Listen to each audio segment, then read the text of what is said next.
यस सभाका सभापति, सम्पूर्ण उपस्थित महानुभावहरू, तपाईलाई जब हरेक कुरो थाहा छ, समस्या पनि थाहा छ, तर एउटा चाहिँ थाहा छैन, समाधान चाहिँ थाहा छैन। हामी समाधान लिएर आएका छौँ। अब पहिले म समस्या के हो, समस्यामा जान्छु। नेताले संविधान सभाबाट संविधान बनेपछि नेपाल स्विजरल्यान्ड हुन्छ, सिङ्गापुर हुन्छ, सब नेपालीले रोजगार पाउँछन्, शिक्षा स्वास्थ्य निशुल्क हुन्छ। अब दुःखका दिन गए भन्थे।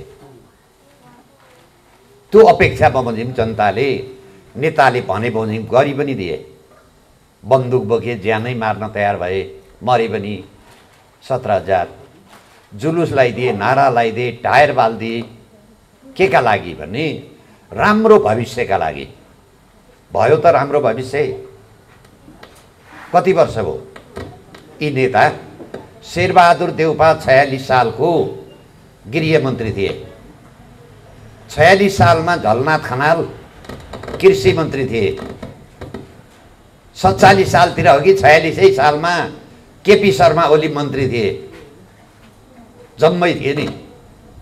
कति वर्ष भयो? 32 वर्ष भयो। 46 सालदेखि आज हामी 78 सालमा छौँ। राम्रो परिणाम भयो त। सिटामोल खाएपछि ज्वरो घट्नुपर्छ। किन घट्दैन ज्वरो? भात खाएपछि पेट भरिनुपर्छ, भोक मेटिनुपर्छ।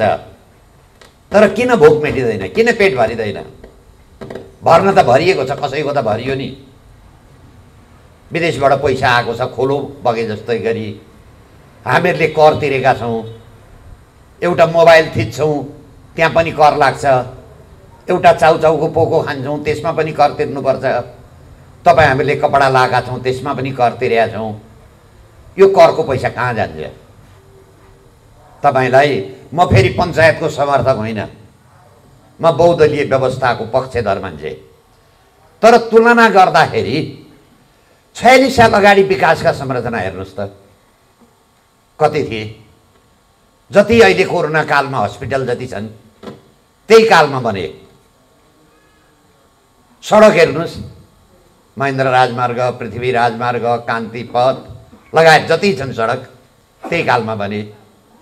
200वटा उद्योग दिएका थियो मित्र राष्ट्रले, हामीहरूले बनाएका थियौँ।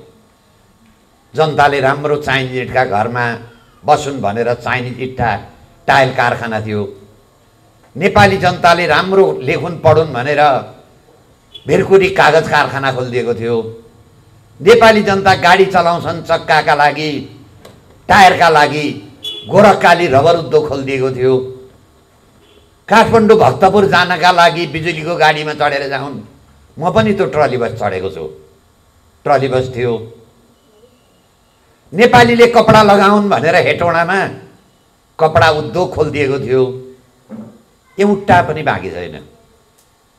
कृषि प्रधान देशमा कृषि औजार बनुन् भनेर वीरगञ्जमा कृषि औजार कारखाना थियो। अहिले त्यो कारखाना पनि छैन। नेपाली जनताले चिनी खाउन् भनेर देशभरिमा विभिन्न ठाउँमा चिनी कारखाना खोलिदिएको थियो। अहिले वीरगञ्ज चिनी कारखानामा अब नेपालीले चिनी खानु नपर्ने, त्यहाँ के छ? अदालत छ, अदालत। झगडा गर, खुब झगडा गर। अब फ्याक्ट्री चाहिँदैन हामीहरूलाई। अब भन्नुहोस् के पायौँ हामीहरूले? किन यो भयो त? साधन गलत भयो। तपाईँको हातमा मोबाइल छ, एउटा अङ्क थिच्नुहुन्छ, अर्को अङ्कमा जान्छ। यो हाम्रो अगाडि एउटा क्यामेरा छ, त्यसले फोटो पनि खिच्दैन, बोलेको रेकर्ड पनि गर्दैन, खालि बिजुली मात्रै खान्छ। अब के गर्नु पर्यो? एउटा अङ्क थिच्नेमा अर्को अङ्कमा जाने मोबाइल फेर्नु पर्यो। यो रेकर्ड नगर्ने क्यामेराको काम भएन। अब राम्रो रेकर्ड गर्ने क्यामेरा खोज्नु पर्यो। के बिग्रो त? हामीहरूले के भन्यौँ भने यो 3 करोड जनसङ्ख्यामा 886 संसद किन चाहियो? तपाईलाई उत्तर प्रदेश थाहा होला। तपाईँ योगी आदित्यनाथ त्यसका मुख्यमन्त्री छन्। उत्तर प्रदेशमा 23 करोड जनसङ्ख्या छ। जम्मा केन्द्र र प्रदेश गरी 530 संसद छन्। अर्थात् 23 करोड जनसङ्ख्यालाई 530 संसद भए पुग्छ। हाम्रा देशमा 3 करोड जनसङ्ख्यालाई कति छ? 886।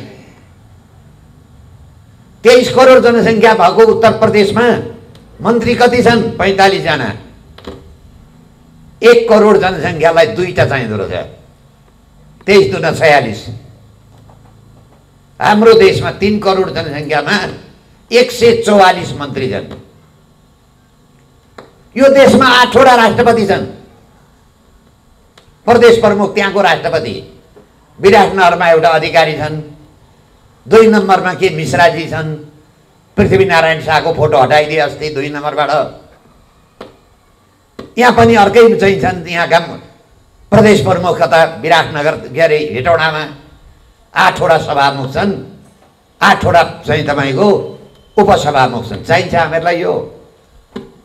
अहिले यी सेता हात्तीले कति खान्छन्? 83% बजेट खान्छन्। तपाईँ हामीहरूले तिरेको कर, तपाईँ हाम्रा टाउकामा विदेशीले लगाइदिएको ऋण बापत 83% पैसा यिनीहरूले खान्छन्। यति मात्रै खाएनन्।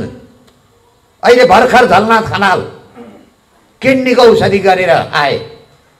81 लाख रुपियाँ लाग्यो। उनका छोरा 2टा ठेकदार छन्। एउटा चाहिँ तपाईँको हेटौँ उसमा पोखरा एयरपोर्टको ठेकदार, एउटा भैरवा एयरपोर्टको ठेकदार। 2टा इन्जिनियर हुन्। छोराका नाममा 2टा उद्योग छन्। रोजिन टर्पेन्टाइन र नेमो मार्केट। 46 सालदेखि मन्त्री छन्। संसद अनवरत छन्। किडनी खेर्ने पौषधी तपाईँ हाम्रो ट्याक्सबाट लाउनु पर्ने। 72 करोडको साप पाल्न दिए। कहाँ छ त्यो साप? हामी चुप लागेर बस्ने। 51 सालमा महाकाली सन्धि पास गर्दा के भने खड्ग प्रसाद ओलीले? तपाईँहरूलाई अलिअलि सम्झना होला। 51 सालमा महाकाली सन्धि पास गरेपछि नेपालमा दुःखका दिन गए। अब हाम्रा पश्चिमबाट सूर्य उदय हुन्छ। 1 सालमा 1 अरब 21 खरब पैसा आउँछ। आयो 1 पैसा। हामीहरूले के भन्यौँ भने नेता जति जम्मै ठग भए, चटके भए, झुट कुरो गर्छन्। हिजो 65-63 सालमा पम्पा देवीले लगेर विदेशमा पैसा राखिन्। गरिब देशका धनी राजा सब विदेशबाट पैसा ल्याएर छपक्क बाँडिदिन्छु भने 1 पैसा रहेछ। म नेपाल चाहिँ ट्रस्टको कार्यालयमा गएँ, सोधेँ कति रहेछ त नेपालमा राजा महाराजाको पैसा विदेशमा? त्यो सचिव लेभलको कर्मचारीले के भन्यो? $1 भेटिन। $1। बरु अहिले यी नेताको स्विजरल्यान्डमा पैसा छ भनेर विभिन्न पत्र पत्रिकामा आयो। हामी प्रतिरोध गर्नु नपर्ने, हामी बोल्नु नपर्ने, जे भनिदिए पनि हामी चाहिँ सहर हिँड्नु पर्ने। त्यसैले हामीहरूले के भन्यौँ भने यो साधन बेठिक छ। अर्को भन्यौँ संविधान सभाकोबाट संविधान बनेपछि त नेपाल स्वर्ग हुन्छ। अघि मैले भने सबले रोजगार पाउँछन्, शिक्षा र स्वास्थ्य निःशुल्क हुन्छ। खड्ग ओलीको 2/3 कम्युनिस्ट सरकार आएपछि त श्रीमती नहुनेले श्रीमती पाउँछन्, घर नहुनेले घर पाउँछन्, जग्गा नहुनेले जग्गा पाउँछन्, रोजगार नहुनेले रोजगार पाउँछन्, जागिर नहुनेले जागिर पाउँछन् भने होइन। ती नेतालाई तपाईँले प्रश्न गर्नुभयो, खोइ तिमीहरूले भनेका कुरा कहाँ गए? त्यसैले हामी 2/3 सरकार भए त एकदम संसार एकदम नेपाल स्वर्ग हुन्छ भन्ने भयो। प्रदेशको हेर्नु झगडा, केन्द्रको झगडा, पार्टीका झगडा। त्यसको अर्थ के हो भने यो संविधान सभाले बनाएको संविधानले स्थायित्व दिन सकेन। सब पदका लागि झगडा गर्छन्, कुट्छन्, कुकुर र बिराला जस्ता छन्। सडकमा कुकुर झगडा गरे जस्तो एउटा सानो हड्डी फेला पर्यो भने कुकुर कति कङ्ल्याङ र गुङलुङ गर्छन्, त्योभन्दा बढी कङ्ल्याङ गुङलुङ गर्न थाले। किन यो समस्या त? अमेरिकाको संविधान करिब 200 वर्ष चलिरहेको छ, जम्मा 8वटा दफा छन्। भारतको संविधान 60-70 वर्ष भयो एउटै संविधान चलो। हाम्रा देशमा किन 5-6वटा संविधान फेरियो? अरू देशमा चन्द्रमामा पुग्छन्, उद्योग खोल्छन्, कारखाना खोल्छन्, हामी संविधान मात्रै बनाउँछौँ। संविधानले केही गर्दो रहेछ? संविधान भनेको त साधन हो। राम्रो जान्ने मान्छेले साधन चलायो, राम्रो ठाउँमा पुगिन्छ। राम्रो नजान्ने मान्छेले साधन चलायो, त्यो बाँदरका हातमा नरिवल हुन्छ। अहिले नेपालको व्यवस्था बाँदरका हातमा नरिवल भयो। अब यसको समाधान के त? समस्या त मैले राखेँ। मैले के भने, अब 100 देखि 120 संसद मात्रै राखौँ। 3 करोड जनसङ्ख्यालाई 100 देखि 120 भए पुग्छ। पञ्चायत कालमा थियो, ठुला जिल्लामा 2टा, साना जिल्लामा 1टा। यो देशमा 11 जना मन्त्री भए पुग्छ। अहिले 6 जनाले चलाएको छ, 70 दिन भयो, केही बिग्रेको त छैन नि। 11 जना मात्रै राखौँ। यसले के फाइदा हुन्छ त? 886 मा 120 राखौँ भने कति? 766 संसदको तलब भत्ता बन्छ। 144 मन्त्रीमा 11 जना मन्त्री राख्यौँ भने 133 को पैसा बन्छ। यो पैसा लगेर 766 संसदको पैसा शिक्षामा निःशुल्क राखिदिनुहोस् त। एउटा पनि विद्यार्थीले फिस तिर्नु पर्दैन। त्यही छ हामीसित पैसा। यी देशमाराले खाए। 133 मन्त्रीको पैसा, 1 जना मन्त्री बराबर 10 जना हुन्छ। फेरि पिए हुन्छ, गाड हुन्छ, खरदार हुन्छ, सुब्बा हुन्छ, 10 जनाको डप्पा। 133 दशम कति भयो? 1300 मान्छेको तलब भत्ता बद्दा हामी स्वास्थ्य निःशुल्क गर्न सक्छौँ न? स्वास्थ्य र शिक्षा निःशुल्क त्यहाँबाट हुन्छ। त्यही छ पैसा। अहिले के गरी यी आतङ्ककारीले तलब भत्ता खाए, तर हामी समस्या कहाँ छ? हामीमा छ। अहिले यहाँ प्रचण्ड भाषण गर्न आएको भए धापासी छपक्कै हुन्थ्यो। अहिले केपी शर्मा ओली भाषण गर्न आएको भए यहाँ पुलिस बोलाउनु पर्थ्यो। कस्तालाई भोट हाल्छौँ हामी? 17,000 मान्छे मार्ने सबभन्दा महान नेता यहाँ आयो भने त सब भात खान छोडेरै कुद्छन्।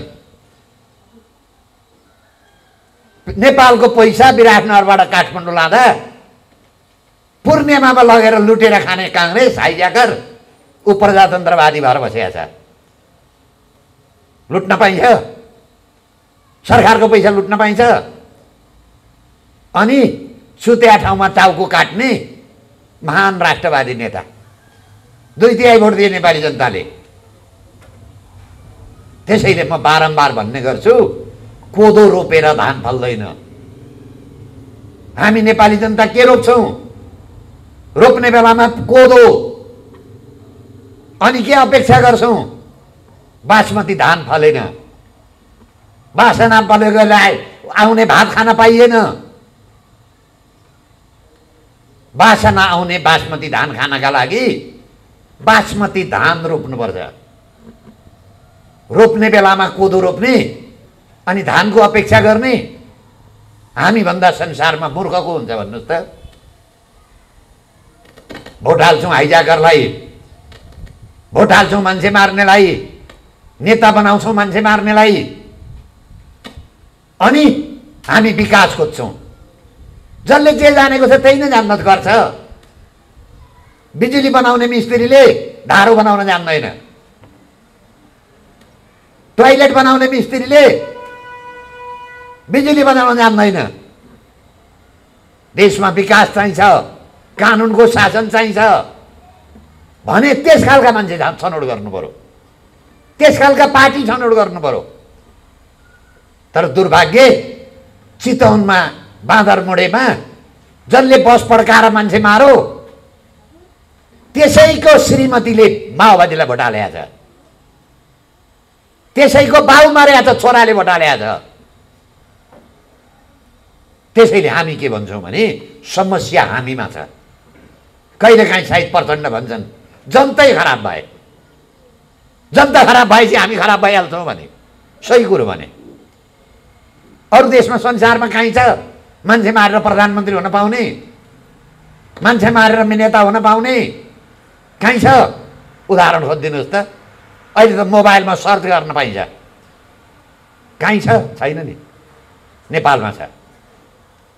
त्यहीले हामीहरूले के भन्यो, यो व्यवस्था खराब भयो। अब प्रत्यक्ष निर्वाचित प्रधानमन्त्री बनाऊ, 5 वर्ष ढुक्क सरकार चल्छ, विश्वास अविश्वास पर्दैन, किनाबेची पर्दैन। अहिले माधव नेपालका पार्टी र खड्गवलिया पार्टीमा जाने हरेक दिन डाक बडाबड हुन्छ। आज यता भएको मान्छे भोलि उता जान्छ, भोलि उता भएको मान्छे यता आउँछ। यसलाई के भन्छन् भने हर्स ट्रेडिङ भन्छन्, घोडाको खरिद बिक्री। अहिले नेता जति जम्मै घोडा, कसले कति पैसा दिने? त्यसैले हामीहरूले के भन्यो भने प्रत्यक्ष निर्वाचित प्रधानमन्त्री बनाऊ, 5 वर्ष ढुक्क सरकार चल्छ। अनि हामीहरूले के भन्यौँ भने गणतन्त्र आएपछि स्वर्ग हुन्छ भने होइन, आयो त गणतन्त्र, राजाले छोडिदिए। पाकिस्तान वा अफगानिस्तानको राष्ट्रपति त 200 किलोमिटर टाढै तालिबान आउँदाखेरि प्लेन चढेर भागो, आइपुगेका थिएन। 3 दिनपछि मात्रै आइपुगे तालिबान राजधानीमा। यहाँका राजा त पछि किन बसे? अपराध गरे भए त भाग्थे। अभियुक्त लाए, दाजुलाई मारे भनेर अपराध गरेका छ भने मान्छे तुरुन्त भागिहाल्छ नि। अफगानिस्तानको राष्ट्रपति भागो, भयो स्वर्ग भयो। हामीहरूलाई आशंका के लाग्यो भने सिक्किम नेपाल जस्तै थियो, पहाडी मुलुक, त्यहाँ पनि राजा थिए। नेपालमा जस्तै दिल्लीबाट नेता आए 12 मुदे गरेर, त्यहाँ पनि नेपालमा जस्तै संविधान सभा बनो। तर त्यही संविधान सभाले देश विलय गर्यो। कसैले सिक्किम स्वतन्त्र हुनुपर्छ एउटा पनि भनेनन्। हामीहरूलाई आशंका के छ भने नेपालमा गणतन्त्र भनेको सिक्किमीकरणका लागि हो। अफगानिस्तान राजा थिए, अकालमा एउटा अफगानी जनताको ज्यान जाँदैन थियो, बुर्खा लाउनु पर्दैन थियो। अहिले राम्राका लागि राजा विदा गरे नि, कति मरेछन् थाहा छ? 2.5 लाख। ज्यान जोगाउनका लागि उड्दै गरेको प्लेनको चक्का समाएर भाग्नु पर्यो, बाँच्छ कि ज्यान भनेर। त्यहाँ ठ्याक्कै यही अवस्था हुँदैछ कि नेपाल अफगानिस्तान हुँदैछ कि नेपाल सिक्किम हुँदैछ। राजाका लागि नचाहिएला यो देश, अब हामी बाँच्नका लागि चाहियो। किन चाहियो त? संसारमा गणतन्त्र भएका देश पनि चलेका छन्, राजा भएका देश पनि चलेका छन्, यहाँ चाहिँ किन फालेन? होला नि त केही कारण। हाम्रा दुईटा राष्ट्रका सिद्धान्त मिल्दैन, एकले अर्काको बिचमा मित्रता छैन। दुर्भाग्य पार्टी नेपालमुखी छैनन्, केही पार्टी भारतमुखी छन्, केही पार्टी चीनमुखी छन्। भारतवाला सरकार आयो नेपालमा, चीनले के भन्छ? दिल्ली काठमाडौँमा आइपुग्यो, अब मेरो तिब्बतलाई खतरा छ, खुट्टा तान्छ। अनि फेरि चाइनिज खालको आउँछ झन्डा लिएर, माओ लाल सलाम भन्दै। अनि दिल्लीले के भन्छ? चीन काठमाडौँ आइपुग्यो, अब मेरो दिल्लीलाई खतरा छ, तान खुट्टा। फेरि जान्छ। 62-63 साल पछाडि 12वटा सरकार फेरि हौँ, ट्यापटिपे चोर जस्ता। थाहा छ नि त मलाई ट्यापटिपे चोर? काठमाडौँमा एउटा खेती गर्न जाने बेलामा कपडा सपडा चप्पल चोरी हुन्छ, एउटा दसैँमा जाने बेला जे भेटो खल्तीमा हालो, हिँडियो झोला हालो, हिँडियो। नेता टापटिपे चोर जस्ता भए, आफ्नो मात्रै गरे, आफ्ना गुटका गरे, जनताको होइ काम गरेका। के भयो जनतालाई? केही पनि भएन। त्यसले हामीले के भन्यो अब सिक्किमका लागि के हो त अघि सुदर्शनजीले नागरिकताको कुरो गर्नुभयो नागरिकता संसारको आफ्नो आवश्यकता अनुसार हुन्छ ठुलो देशले नागरिकताको नरम नीति लिन्छ अमेरिका भूमि थुप्रो छ जनसङ्ख्या पुगेको छैन डिबी चिट्ठा भरेर पनि दिन्छ हाम्रा भुटानी शरणार्थी पनि लान्छ बिहे गरेर पनि दिन्छ जन्मबाट पनि दिन्छ किन उसको देशमा जनसङ्ख्या पुगेको छैन मान्छेले बच्चा जन्माउन छोडे काम त गर्नु पर्यो नि हाम्रो देशमा 80 लाख विदेशमा छन् बारम्बार नागरिकता के का आधारमा बाँड्छ जन्मको आधारमा मलाई एउटा घटना थाहा छ 62-63 साल भन्दा पछाडि एउटा भारतीय पर्यटक लोग्ने स्वास्नी नेपालमा आए प्री डेलिभरी भएछ टिचिङ हस्पिटलमा बच्चा टिचिङ हस्पिटलमा जन्मियो यिनीहरू त गए भारत पछि थाहा भएछ नेपालमा त जन्मको आधारमा नागरिकता पाइने रहेछ अब त्यसको त्यो बच्चाको नागरिकता नेपालले दिएको छ 1950 को सन्धिको सुविधा लिएर यहाँ भारतीय बस्न पाउँछन् 2007 साल 1950 भनेको 2007 सालमा आएको एउटा भारतीय 4 पुस्ता जन्मियो 4 पुस्ता हिसाब गर्नुहोस् त 25-26 वर्ष एक पुस्ता हुन्छ 25-26 वर्षमा मान्छेले बच्चा जन्माउँछ फेरि त्यसले बच्चामा आएको बच्चा 25-26 वर्षमा अर्को जन्माउँछ यो लोकतन्त्र 62-63 सालको आन्दोलनले जन्मका आधारमा नागरिकता दियो 1950 को सन्धिको सुविधाले यहाँ बस्न पाउने यहाँ तरकारीवाला खाली सिसीवाला केरावाला यी जम्मैले जन्मको आधार हाम्रो बोर्डर खुला छ भारतबाट जम्मै जन्मलाई यहाँ आउँछन् हस्पिटलमा नेपालमा पनि जान्छन् नेपालबाट पनि जान्छन् जन्मको आधारबाट नागरिकता दिँदा जम्मै 1950 को सन्धिको सुविधा लिएर बसे भारतीय नागरिक भए तपाईलाई तिब्बतीयन शरणार्थी एकान्त गुना थाहा होला पोखरामा पनि थिए कहाँ छन् नि मान्छे अहिले तिनीहरूले पनि 4 पुस्ता जन्माइसके जम्मै नागरिक भए भुटानी शरणार्थी तिब्बतीय मूललाई बङ्गलादेशी शरणार्थी अब यहाँ रोहिङ्गा आएर बसेका छन् फेरि अर्को आन्दोलन हुन्छ फेरि संविधान बन्छ जन्मको आधारमा नागरिकता दिने हामी कहाँ जाने चीन र भारतको तुलना गर्दा ऊ समुद्र जस्तो छ हामी लोटा जस्ता छौं 3 करोड 138 करोड 140 करोड जनसङ्ख्या छ 140 करोड ल्याएर 3 करोडमा मिलाइदिनु भयो भने हाम्रो अस्तित्व जान्छ नेपालको जनसङ्ख्या जति भारतमा जोगी छन् जम्मै जोगी आयो भने हाम्रो जनसङ्ख्या डबल हुन्छ किन 47 सालको संविधान फेरियो त्यही नागरिकताका कारणले फेरियो जलस्रोतको कारणले फेरियो त्यहाँ के भनिएको थियो 19 सालमा जन्मेको आधारमा मात्रै नागरिकता पाउने बाउ र आमा दुईटै पाउने दुईटै नागरिक भएपछि मात्र पाउने अहिले खाली सिसीवालाले यहाँ बिहे गर्यो भने त्यसको छोराछोरी नागरिक हुन्छ आमाका नामबाट नागरिकता हेर्दा बडा राम्रो देखिन्छ वा आमाका नामबाट नागरिकता भयो तर त्यसको गुए कुरो कहाँ छ विदेशीलाई नागरिकता दिने फेरि जनकपुरतिरका बिहेबारी हुन्छ पारीपट्टि पटनातिर नेपालकी केटी पटनाको केटोबाट जन्मेका छोराछोरी नेपालमा नागरिक हुन्छन् आमाका नामका आधारमा आमा त नेपाली तर पटनाकी केटी जनकपुरका केटाले बिहे गर्यो भने त्यसबाट जन्मेका छोराछोरी भारतका नागरिक हुँदैनन् कल्पना गर्नुहोस् त एउटा घरमा छोराका छोराछोरी नाति नातिना र छोरीका छोराछोरी नाति नातिना एउटै घरमा राख्नुहोस् त त्यो घरको दुर्दशा कस्तो हुन्छ हेर्नुहोस् त्यही ठ्याक्कै दुर्दशा यो हुँदैछ किन यसो गरे त नजानेर गरे होइन हिजो मात्रै मैले पुष्पकमल दाहालको इन्टरभ्यू सुनेको थिएँ मेरो लक्ष्यमा अडिग छु के हो लक्ष्य सिक्किम लक्ष्य भनेको सिक्किम कसरी यसरी नै जनसङ्ख्या बढाए थुप्रो नागरिकता दिए अनि जनमत सङ्ग्रह भयो परिणाम के आयो? अब यो देशमा नबस्ने, भारततिर जाने, प्रान्त बनाउने, त्यही काम पुष्पकमल दाहालको नेतृत्वमा हुँदैछ। हामी मूर्ख छौँ। भोलि विदेशीले लात हानेपछि थाहा हुन्छ। तपाईँलाई थाहा होला 46 साल अगाडि यी खाली सिसी र चाहिँ तरकारीवाला कस्तो नमस्ते गर्थ्यो, गाली गर्दा पनि लुरुक्क पर्थ्यो। त्यसपछिको हालत हेर्नुहोस् त, तपाईँलाई थाहा होला। हप्काउनुहोस् त कुट्न आउँछ। थाहा छ नि तपाईँहरूलाई?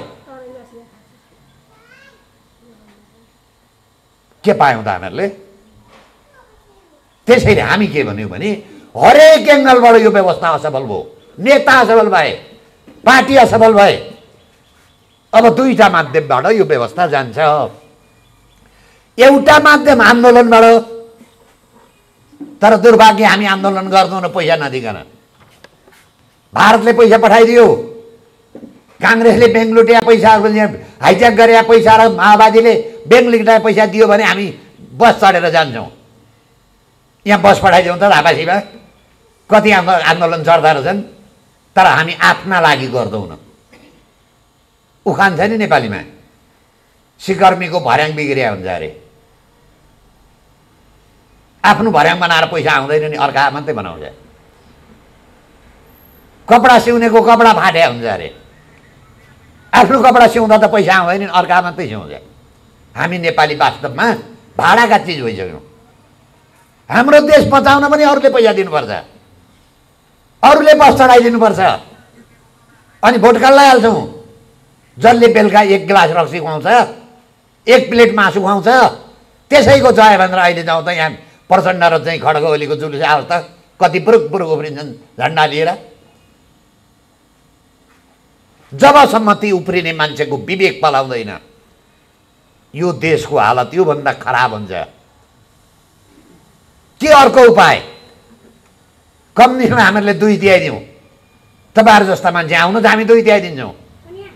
हामी 2 पायौँ भने यो संविधान लगेर संसदबाट फेर्छौँ, अर्को संविधान लेख्छौँ। त्यो संविधान कस्तो लेख्छौँ? सङ्घीयता खारिज गर्छौँ, धर्मनिरपेक्ष खारिज गर्छौँ। तपाईँहरूलाई फेरि प्रश्न गर्नु होला, हिन्दू धर्म बुद्ध धर्म हुँदा के फाइदा हुन्छ नेपाललाई? यति ठुलो फाइदा छ। तपाईँले साउदी अरब सुन्नुभएको होला, नेपालका मुसलमान पनि हज गर्न जान्छन् जेट चढेर। गृह मन्त्रालयमा हज कमिटी छ। साउदी अरबमा सबभन्दा बढी इस्लाम धर्मवाला पर्यटक गएर आधी रेभिन्यू साउदी अरबले मक्का मदिनाबाट लिन्छ। अहिले संसारमा पर क्यापिटा इन्कम बढी भएको देश साउदी अरब। एउटा धर्म छ, तेल पनि बेच्छ, तर आधी पैसा मक्का मदिनाबाट कमाउँछ। हाम्रो देशमा हिन्दू धर्म संसारको एउटा देश थियो। संसारमा 1 अरब 40 करोड हिन्दू छन्। पाकिस्तानमा पनि हिन्दू छ, बङ्गलादेशमा पनि हिन्दू छ, अमेरिकामा पनि छ, जर्मनीमा पनि छ, बेलायतमा पनि छ। एउटा हिन्दू राष्ट्र थियो यहाँ। 100 जनामा 1 जना हिन्दू पर्यटक ल्यायौँ। पशुपति आऊ, मुक्तिनाथ आऊ, शालिग्राम हुने नदी हेर, जनकपुर हेर भनेर 100 जनामा 1 जना ल्यायौँ भने 65 लाख हिन्दू पर्यटक आउँछ। अर्को पनि धर्म छ हामीसित, बुद्ध धर्म। यी नेपालमा मात्रै छ तीर्थस्थल। संसारमा 50 करोड बुद्ध धर्मावलम्बी छन्। 100 जना मध्ये 1 जनालाई लुम्बिनीमा ल्यायौँ भने 50 लाख आउँछ। 65 लाख हिन्दू पर्यटक, 50 लाख बुद्ध पर्यटक, कति भए? 1 करोड 15 लाख। 3 करोड जनसङ्ख्या भएका देशमा 1 करोड 15 लाख पर्यटक आयो भने त्यो 80 लाख मान्छेलाई हामी यी काम दिन्छौँ। अहिले नेपालको परिचय के? विदेशमा भाडा मोल्न जाने मान्छे पठाउने देश। यहाँ गल्लावाला हुन्छन्, गल्लावाला। थाहा छ नि तपाईँलाई गल्लावाल भन्ने? यतिवटा मान्छे चाहियो भन्ने रेडियो नेपालमा एकदम यति गल्लावाला आएर यति मान्छे कोरिया लाने भयो, यति मान्छे जापान लाने भयो। यो काम हिन्दू धर्म र बुद्ध धर्मले बेरोजगारी समस्या समाधान गर्छ र हाम्रो आर्थिक सम्पन्नता दिलाउँछ। यस्तो महान चिजलाई थोरै डलरमा बेचे हाम्रा नेताले। फाइदा के भयो? सबैले रोजगार पाए, सबैले खान पाए, के भयो? हामी प्रश्न गर्न सक्दैनौँ न। नेताको आची पनि प्रसादी हुन्छ हाम्रो लागि। कोही भन्न तयार छैन तैँले आची किन गरिस् भनेर। जुन देशमा नेताको आची प्रसादी हुन्छ, हामी ठाडो अम्लो लाएर प्रश्न गर्न सक्दैनौँ न। के हुन्छ त यसभन्दा पछाडि? यही महाकाली बेच्ने गिरिजा प्रसाद नेपाली काङ्ग्रेस होइन? कति हुनुहुन्छ यो टोलमा नेपाली काङ्ग्रेस? किन महाकाली बेचेको? म बताउने महाकाली गिरिजा प्रसाद कोइरालाले बेचेर आउँदा जति जति नेपालमा परिवर्तन भयो, एक एकवटा नदी नाला गए। 7 सालमा परिवर्तन भयो, कोशी गयो। 17 सालमा नेपाली काङ्ग्रेस जिते बापत, 15 सालमा गण्डकी गयो। 17 सालदेखि 46 सालसम्म एउटा नदी गएन। छ इतिहास खोज्नुहोस्। बौद्ध लगाइदिए बापत महाकाली गयो। गिरिजा प्रसाद कोइरालाले बलि बुझाए। नेपालमा 51 सालमा कम्युनिस्ट आइदिए बापत महाकाली बुझायौँ। अहिले शेरबहादुर देउपाको सरकार आए बापत कडाली जाँदैछ। कडाली कोही प्रश्न गर्छौँ हामी?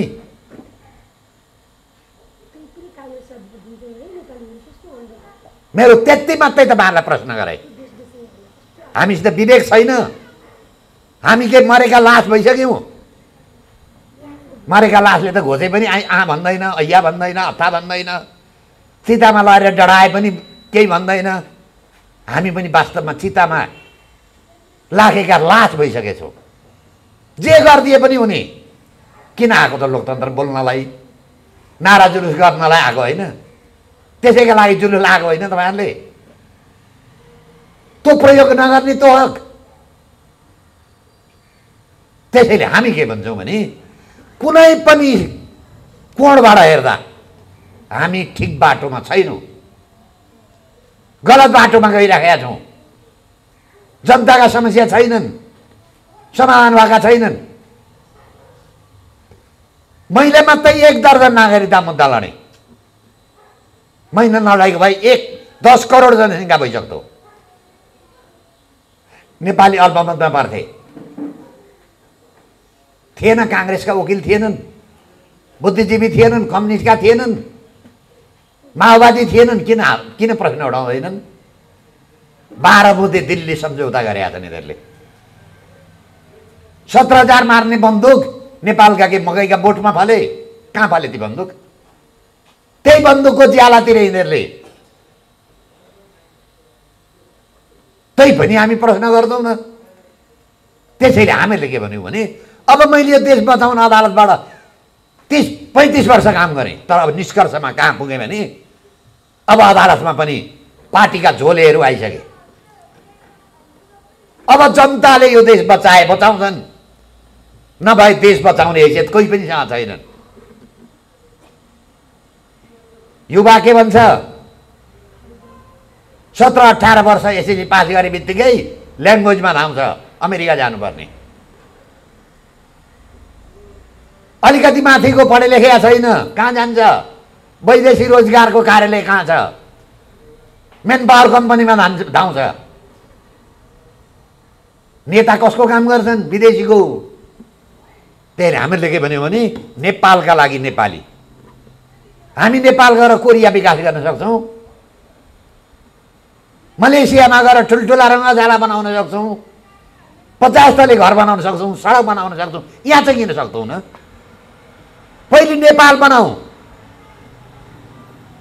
तपाईँहरूले अहिले सडक हिँड्नुभएको होला, वर्षैमा किन काम हुन्छ? कतिजना मान्छे ढलमा बसेर मरेका छन्। अहिले महामुद गरेर गाडी यो उकालामा बाटो भएको कारणले चढेन। किन यो काम गरिन्छ? हामीहरूले के भन्यौँ भने यो आर्थिक वर्षमा समस्या छ। असार साउन 1 गतेलाई आर्थिक वर्ष बनायो। 11 महिना यिनीहरू चुप लागेर बस्छन्, काम जति असारमा गर्छन्। किन सजिलो असारमा? आज बनाए बगाइदियो भनौँ, बिल लियो, पास खाइहाल्यो। हामीहरूले के भन्यौँ भने आर्थिक वर्ष वैशाख 1 गते गरौँ। वैशाख 1 गते आर्थिक वर्ष बनाएपछि अन्तिम महिना कुन छ? चैत। चैतमा त बाढी आउँदैन, जनतालाई दुःख पनि हुँदैन। बजेट पेश गर्नेदेखि लिएर जम्मै काम वैशाख 1 गते गरौँ। असार 15 देखि भदौ 15 जमिन खन्ने काम प्रतिबन्ध गरौँ। हेर्नुहोस् त जनतालाई दुःख। यी अगाडि हेर्नुहोस् त हालत सडक खनेको। यी तल जानुहोस् सडक खने। अरू अरू महिना छैनन्। किन यही वर्षैमा खनिन्छ? समस्या केही होला नि? किन भन्दाखेरि असारमा लुट्न पाइन्छ, बर्खामा खनेपछि त जतिको बिल बनाए पनि भयो, जनतालाई दुःख पनि दिन पाइन्छ। तपाईँलाई एउटा हिटलरको कथा सुनाउँछु म। जर्मनीमा संसदमा एउटा भाले लिएर गछ अरे हिटलरले। अनि यस्तै रोस्टममा बसेर भालेका प्वाख जम्मै निकालिदियो, नाङ्गो बनायो भालेलाई। अनि भालेलाई भुइँमा राखेर खल्तीमा मकैका गेडा बोकेर छ। अनि 1-2वटा मकैका गेडा दिएपछि त्यो भाले त्यही हिटलरका पछाडि हिँडेछ। अनि भाषण गरेछ उसले, जनता भनेका यिनै हुन्, यसलाई नाङ्गै बनाउनुपर्छ, 2 गेडा धान दिनु मकै दिनुपर्छ, पछि लागिहाल्छ नि। अहिले हामी के भयौँ? त्यही मकैका गेडा खाने प्वाख उखेलेका कुखुरा भयौँ।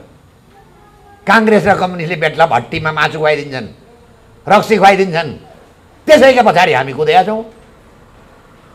आउँदा सन्ततिले जब धिक्कार गर्छ अनि मात्रै थाहा हुन्छ हामीहरूलाई। बिग्रेपछि अहिले सिक्किम आउँछ, किन नेपालीको पछाडि बुद्धि हुन्छ अरे? किन यस्तो त? हामी भारी बोक्ने मान्छे, नाम्लो लाएर बोक्नुपर्छ। यहाँ मैले पनि बोकेको छु। भारीले त नाम्लोले गिदी जति पछाडि सरिसकेका हुन्छ अरे। बिग्रेपछि मात्रै देख्छ, अगाडि देख्दैन। अरू चाहिँ अगाडि देख्छन्, 50 वर्ष अगाडिको कुरो कल्पना गर्छन्। हामी चाहिँ पछाडिको कुरो मात्रै कल्पना गर्छौँ, अगाडि हेर्ने हामीसित क्षमतै छैन। त्यो क्षमता बनाऊ। त्यसैले देशको अवस्था धेरै अप्ठ्यारो छ। म यिनीहरूसित छलफल गर्न तयार छु। कोही छलफल गर्न आउँदैनन्। दोहोरो बास गरौँ भन्न त पाइन्छ होला नि त। पाइँदैन भने डन्ठी लिएर आउन्। मर्न पनि तयार छौँ। 17,000 मरेकै हो नि। 17,001 हुनलाई के बिग्रो? त्यसैले मेरो अनुरोध गराई, तपाईँहरू जाग्नुभयो भने मात्रै रहन्छ है यो देश। यो देश रहेन भने सबभन्दा बढी तपाईँ हाम्रा सन्ततिले दुःख पाउँछन्। र त्यतिखेर शराब छ त्यसले। हाम्रा बाउबाजेले बोल्दिएनन्, गर्दिएनन्, यस्तो व्यथिति हुँदा पनि केही पनि गरेनन्। धिक्कार बाहेक हामीसित के बाँकी रहन्छ? अहिले अफगानिस्तानमा धिक्कारेर बाँकी रहन्छ र रहँदैन नि। तालिबानले मार्छ, 2.5 लाख मरे। सिक्किममा अहिले धिक्कारेर देश आउँछ? आउँदैन। अझै मौका छ नेपालमा। हामी जाग्यौँ भने। हामी यही प्रसङ्गमा देशभरि काम गर्दैछौँ। हामी पैसा कमाउन आएका होइनौँ। र एउटा छ, यिनीहरूले भन्दा रहेछन् जुन जोगी आए पनि कानै चिरेको हामी जस्तै त हुन् नि भन्दा रहेछन्, बेलुका बेलुका भट्टीमा बसेर। हामी चाहिँ कान नचिरेका जोगी हौँ। यो देश बचाउन काम गरेका मान्छे, योजना साथ भनेका छौँ। अर्को पनि हामीहरूले भनेको। नेपालमा सबभन्दा ठुलो समस्या भ्रष्टाचार। पञ्चायत कालमा पनि थियो, आयो। यो लोकतान्त्रिक गणतन्त्रमा त कथा भ्रष्टाचारै भ्रष्टाचार। हामीहरूले के भन्यौँ? पञ्चायत कालदेखि अहिलेसम्मको एकचोटि राजनीति गरेर उच्च ओदाका मान्छेको सम्पत्ति छानबिन गरौँ। भ्रष्टाचार गर्न त पाइँदैन नि। हाम्रो अनुमानमा 12 वर्षको बजेट निकाल्छौँ हामी। त्यो 12 वर्षकै वर्ष, त्यो 12 वर्षको बजेट नेपालमा 23% गरिबीका रेखा मुनि भएका जनता छन्। खान पाएका छैनन्, लुगा लाउन पाएका छैनन्, बच्चा पढाउन पाएका छैनन्, घर छैन। त्यो पैसा 23% जनसङ्ख्याको तिनीहरूको शिक्षा, स्वास्थ्य, आवास र रोजगारमा खर्च गरौँ त। जम्मै नेपाली धनी हुन्छन्। उदाहरणलाई मोटो पेट भएको ठुलो पेट भएको मान्छे छ नि, त्यसको पेटबाट बोसो निकालौँ अनि जसका पेटमा बोसो छैन त्यो बोसो त्यसका पेटमा हालिदिउँ, बोसोवाला पनि स्वास्थ्य हुन्छ, बोसो नभएको मान्छे पनि स्वास्थ्य हुन्छ बोसो हालेपछि।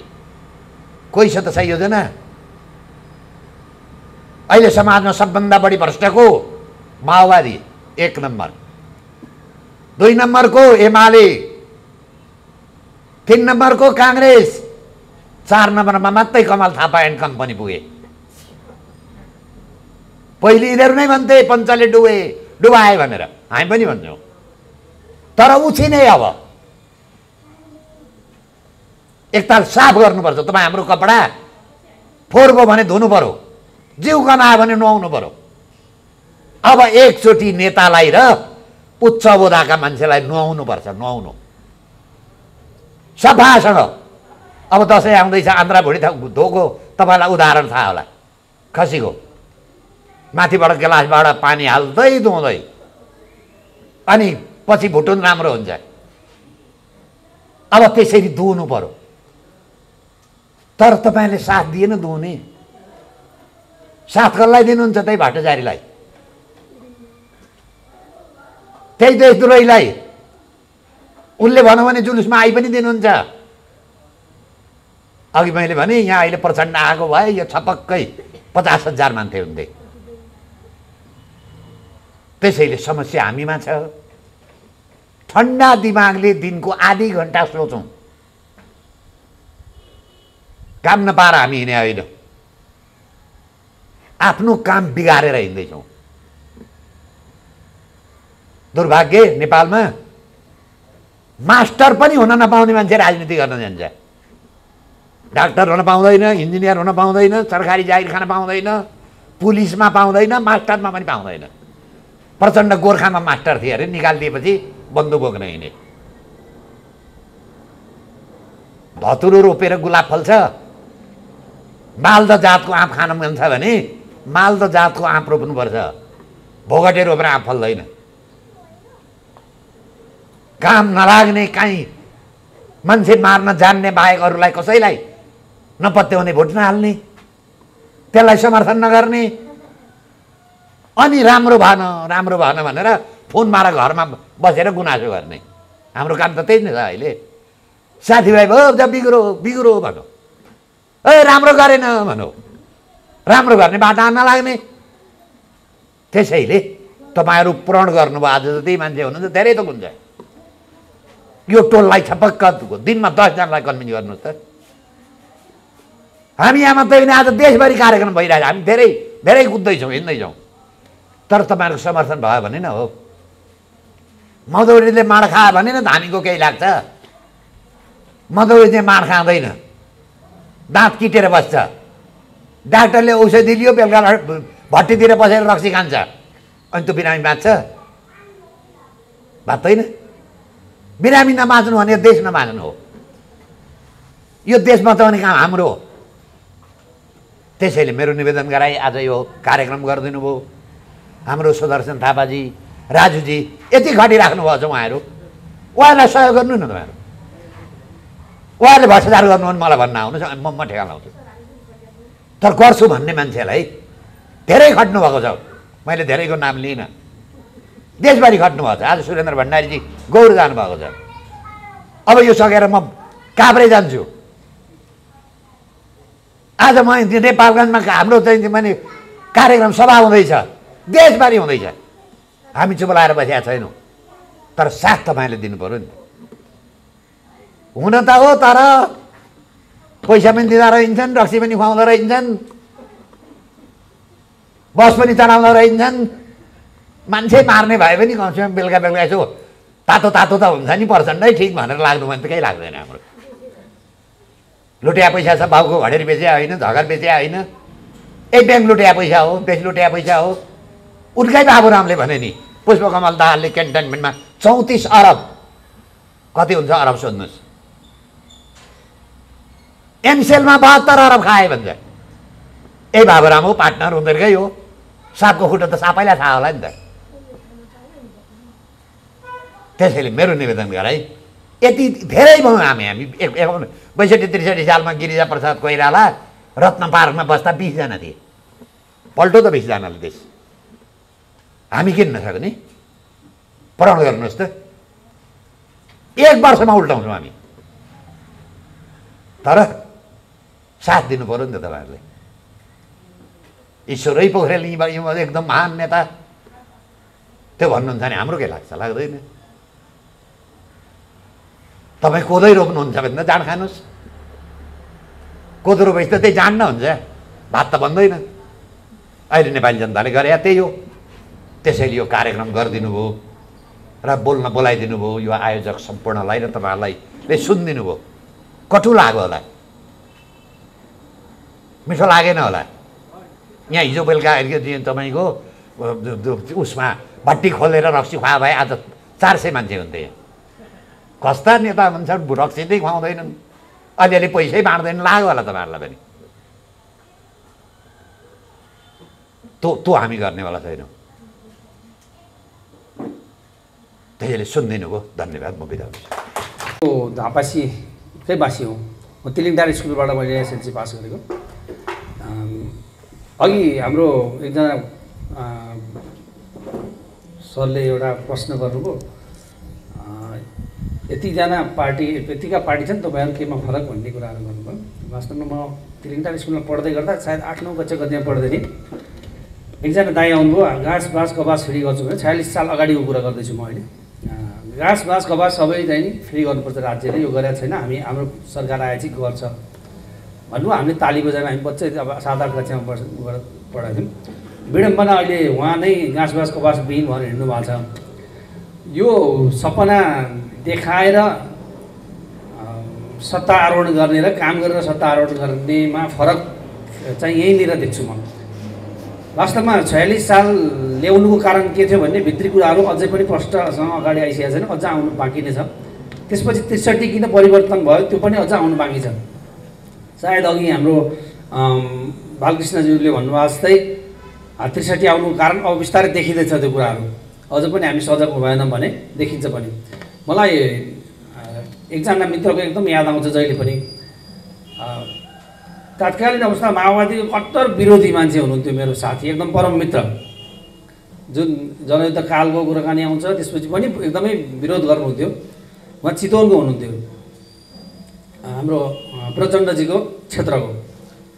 उहाँ चाहिँ त्यहाँ उम्मेदवार हुनु गऱ्यो भनेपछि उहाँ चाहिँ होइन म त जानु पऱ्यो हो भन्नु। किन जानु लानु पर्यो तपाईँ भने मैले प्रचण्डजीलाई सहयोग गर्नुलाई।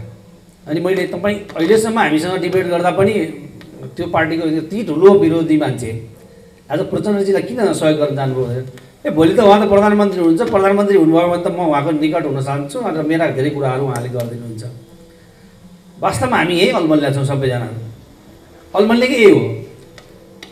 एउटाले मेरो नातिलाई जागिर खुवाइदिएको छ, म केही गर्न के अरे मेरो घरमा आइदिएको छ आदि इत्यादि कुरामा अल्मलेर हामीले जो छान्न पर्ने हो, भोलि देशकै लागि सोच्ने मान्छे हामीले छान्नु पर्ने हो, त्यसमा चाहिँ हामी चुकिरहेका छौँ।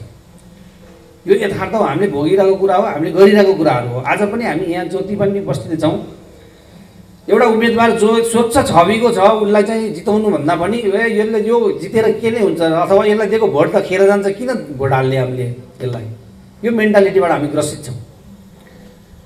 भोट एउटा सक्षम मान्छे छान्नुपर्छ, सक्षम मान्छेलाई यो भोट दिनुपर्छ भन्ने हामी मेन्टालिटी जबसम्म पाल्दैनौँ तबसम्म यो देशमा हामी माथि राज गर्ने त यिनीहरूलाई नै हो। अघि उहाँले भनिसक्नुभएको छ त्यो हिटलरको कुखुराको उदाहरण दिनुभएको छ, त्यस एकदमै यथार्थ हो।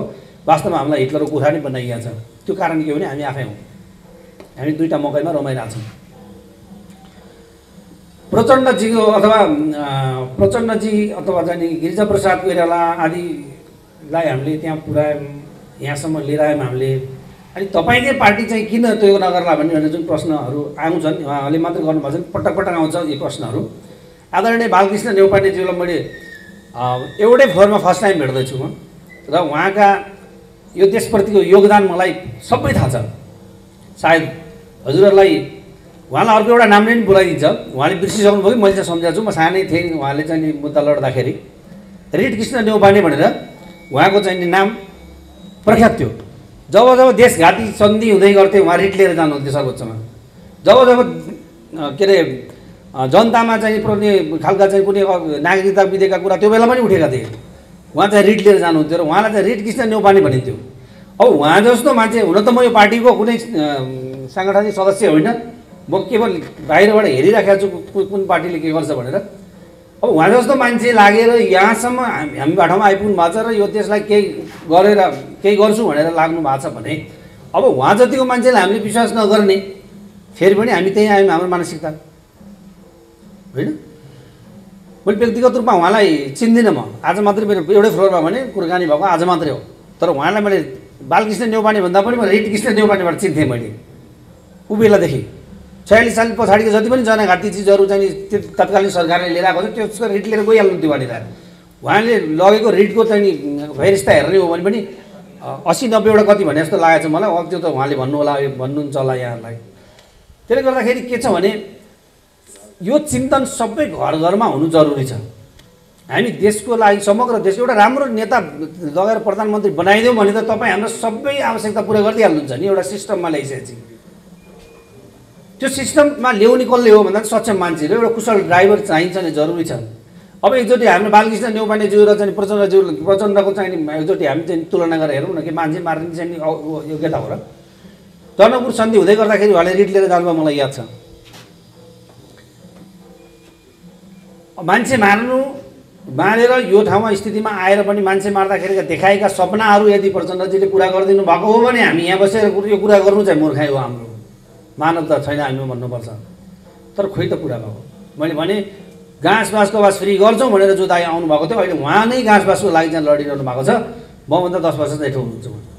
तिलिङदारी ठुलो कुरा गरेँ मैले। भनेपछि अवस्था के छ, कति समयसम्म हेर्ने क्या अब यो शक्तिलाई। 2/3 आएपछि त हामी स्वर्ग बनाइन्छौँ देश भने होइन र। 2/3 आएपछि स्वर्गै बनाइन्छु भने 2/3 पनि त दिउँ त हामीले बनाउँ त स्वर्ग, तिमीहरूले त बनाइदिने रहेछौँ स्वर्ग भनेर। अब चाहिँ कति विश्वास गर्ने क्या यिनीहरूलाई। अनि एउटा बानी हामी एउटा के छुटाउँ भने छोडिदिउँ यो बानीलाई हामीले। मेरो हजुरबाले चाहिँ नि सूर्य चिन्ह समाउनु भएको थियो, होइन मैले नै त्यसरी हाल्नुपर्छ।